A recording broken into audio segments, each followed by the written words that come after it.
పక్కన నుంచి కూడా వచ్చాం ఎగేసుకుంటూ.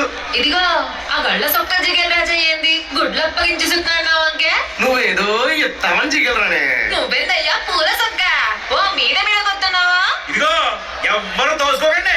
అందరి దగ్గరికి నేనే వస్తా, అందరు అడిగింది ఇచ్చే పోతా. అది